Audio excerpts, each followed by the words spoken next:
வணக்கம். இது நிஜக்கண்.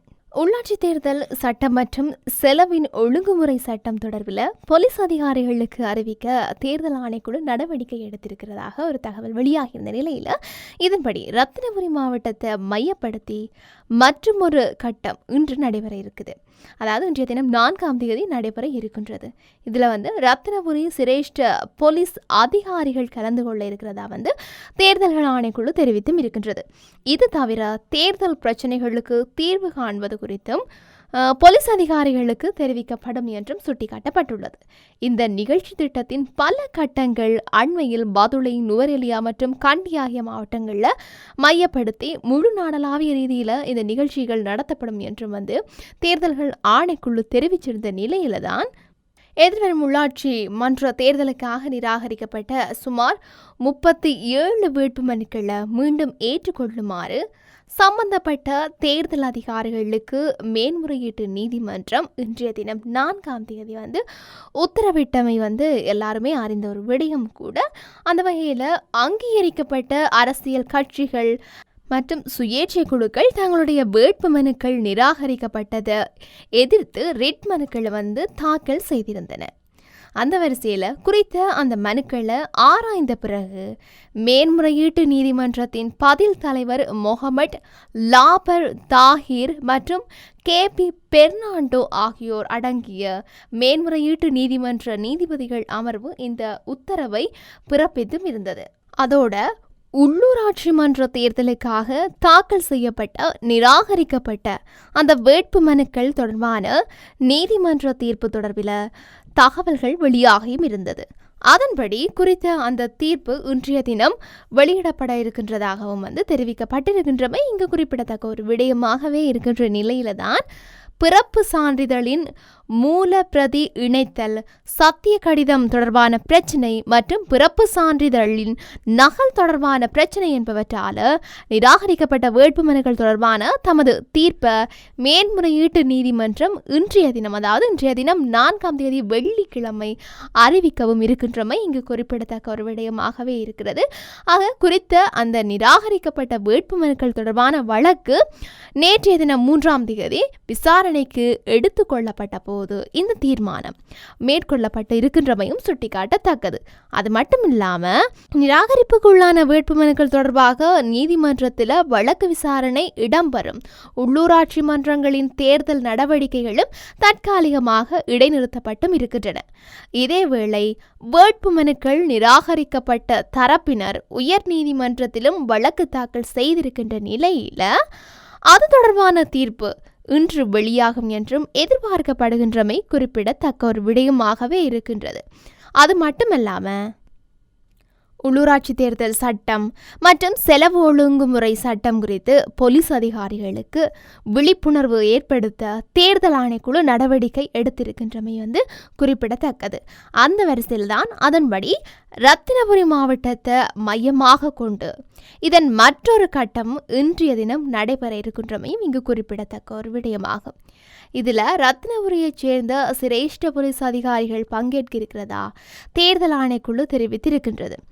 கூடுதலாக தேர்தல் தகராறுகளை தீர்ப்பது குறித்து போலீஸ் அதிகாரிகளுக்கு இதன் போது அறிவுறுத்தப்பட்டும் இருக்கின்றது. இந்த திட்டத்தின் பல கட்டங்கள் சமீபத்தில் பதுளை, நுவரெலியா மற்றும் கண்டி மாவட்டங்களை மையமாக கொண்டு நடத்தப்பட்டதாகவும் இந்த திட்டங்கள் முழு நாட்டையும் உள்ளடக்கும் வகையில் நடத்தப்படும் என்று தேர்தல் ஆணைக்குழு தெரிவித்தும் இருக்கின்றது. இதேவேளை இந்த முறை உள்ளூராட்சி தேர்தல் தொடர்பாக தேர்தல் விதிமீறல்கள் மற்றும் வன்முறை செயல்கள் தொடர்பாக நாடு முழுவதும் உள்ள போலீஸ் நிலையங்களில் பதிவான முறைப்பாடுகள் குறித்து போலீசார் அறிக்கை ஒன்றையும் வெளியிட்டிருக்கின்றார்கள். நேற்றைய தினம் 3ஆம் தேதி தேர்தல் விதிமீறல்கள் தொடர்பான 5 முறைப்பாடுகள் பதிவாகியுள்ளதாகவும் அதில் குறிப்பிடப்பட்டிருக்கின்றது. இப்படி நாட்டில் உள்ளூராட்சி தேர்தல் நடைபெற இருக்கின்ற இந்த காலகட்டத்தில் நடைபெறதுக்கு காத்திருக்கின்ற உள்ளூராட்சி தேர்தல் நடைபெற போக இருக்கின்ற இந்த காலத்துக்குள்ளேயே நிறைய பிரச்சனைகள் நடைபெற்று கொண்டிருக்கின்றதை மக்களாகிய நாங்களும் அவதானிக்கக்கூடியதாகவே இருக்கின்றது. ஏற்கனவே இருக்கின்ற இந்த அனுர ஆட்சியில் மக்கள் ஆரம்பத்தில் அனுர ஆட்சியை புகழ்ந்து தள்ளிய மக்கள், அனுர ஆட்சியை நம்பிய மக்கள் இது இப்போ சற்று வீழ்ச்சியை கண்டிருக்க இருக்கின்றார்கள். பொருளாதாரத்தால் ஏற்பட்ட சிக்கல் காரணமாகவே முக்கியமாக இவர்கள் இந்த வீழ்ச்சியை சந்திச்சிருக்கின்றார்கள். அந்த வகையில் ஆரம்பத்தில் அனுர ஆட்சியில் நம்பிக்கை வைத்த மக்கள் இப்போது நம்பிக்கையற்று என்ன நடக்க போகிறது, அடுத்த உள்ளூராட்சி தேர்தலில் என்ன தாங்கள் செய்ய போகின்றார்கள், யாருக்கு வாக்களிப்பது, எப்படி தங்கள் நாட்டை பாதுகாப்பது, தங்கள் தேவைகளை எப்படி தாங்கள் நிறைவேற்றிக் கொள்வது, எப்படி தங்களுடைய இந்த பல பொருளாதார பிரச்சனைகளில் இருந்து தாங்கள் விடுவிக்கப்படுவது, எந்த ஆட்சி வந்தால் நல்லா இருக்கும், ஏற்கனவே அனுர ஆட்சியில் நம்பிக்கை ஏற்கனவே அனுர ஆட்சியில் ஒரு நம்பிக்கை அவர்களுக்கு கிடைத்து தற்போது அந்த நம்பிக்கையை பல பேர் அந்த நம்பிக்கையை இழந்து போயிருக்கின்றார்கள். இப்படி பல சம்பவங்கள் அரங்கேறி கொண்டிருக்கின்ற நிலையில தான் இந்த தேர்தல் காலத்தில் இப்போ உள்ளூராட்சி தேர்தல் எப்படி நடைபெற்று முடிய போகின்றது, மக்களுடைய ஆதரவு இந்த தேர்தலில் யாருக்கு ஆதரவாக இருக்க போகின்றது, மக்கள் யாருக்கு ஆதரவு தெரிவிக்க போகின்றார்கள் என்றதை பற்றின விடயங்களை யாருக்கு எல்லாவற்றையுமே என்னதான் நடக்க போகுது அப்படின்னு சொல்லி நாங்கள் எல்லாரும் பொறுமையாக இருந்து பார்க்க வேண்டிய ஒரு தேவை இருக்கிறது. நிச்சயமாக இந்த உள்ளூராட்சி தேர்தலையாவது மக்கள் சிந்தித்த ஒரு நல்ல முடிவு எடுப்பார்கள் என்ற நம்பிக்கையில் அனைவரும் இருக்கின்றார்கள். கட்டாயம் நாங்கள் சிந்தித்து தான் செயல்பட வேண்டும். இந்த இடத்தில் எங்களுடைய வாழ்க்கை எங்களுடைய கையில் தான் இருக்கின்றது. ஒரு சிறந்த அரசை தேர்வு செய்வதன் மூலமே எங்களுடைய இந்த வாழ்க்கையும் முன்னுறதற்கான அத்தனை வழிகளும் இருக்கின்றது. ஆகவே இந்த தேர்தலில் என்ன நடக்க போகுது அப்படின்னு சொல்லி நாங்கள் பார்த்து கொண்டிருக்கின்ற அந்த நேரத்தில் தான் தற்போது இன்னும் எவ்வளவோ பிரச்சனைகள் இருக்கு. இன்னும் மற்றொரு பிரச்சனையாக இருக்கிறது இந்த தையிட்டி திஸ்ஸவிகாரை விடுவிப்பு தொடர்பான பிரச்சனைகள் தான் இன்னும் என்மேல் மோடிக்கொண்டே இருக்கின்றது.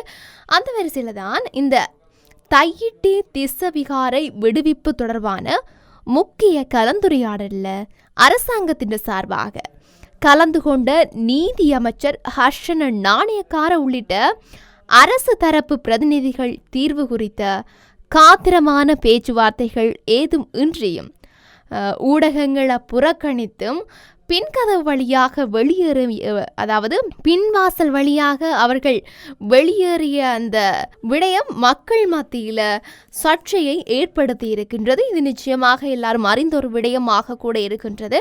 பொதுமக்களின் காணிக்குள் அத்துமீறி கட்டப்பட்ட தையிட்டி விகாரை விடுவிப்பு குறித்து தேசிய ஐக்கியத்துக்கும் நல்லிணக்கத்துக்குமான அலுவலகம் ஊடாக ஏற்பாடு செய்யப்பட்ட கலந்துரையாடல் நேற்றைய தினம் 3ஆம் தேதி யாழ்ப்பாணம் நாகவிகாரையில் இடம்பெற்றிருந்தது. குறித்த இந்த கலந்துரையாடல்ல நீதி அமைச்சர் ஹர்ஷன நாணயக்கார, பிரதி அமைச்சர் முனீர் முல்லாஃபிர் உள்ளிட்ட குழுவினர் கலந்து கொண்ட அதேவேளை தேசிய ஐக்கியத்துக்கும் நல்லிணக்கத்துக்குமான அலுவலக பிரதிநிதிகள், யாழ் மாவட்ட சர்வமத பேரவை பிரதிநிதிகள், தையிட்டி காணி உரிமையாளர்கள், செயற்பாட்டாளர்கள் உள்ளிட்ட பலர் கலந்து கொண்டும் இருந்தார்கள். இந்த கலந்துரையாடல் நடைபெற்று கொண்டிருக்கும் போதே வெளியே வந்த அமைச்சர்கள் உள்ளிட்ட அரசாங்கத்தின் பிரதிநிதிகள் பிரதான நுழைவாயிலில் ஊடகவியலாளர்கள் காத்து நின்ற நிலையில பின்கதவு வழியாக வெளியேறி சென்றிருக்கின்றார்கள்.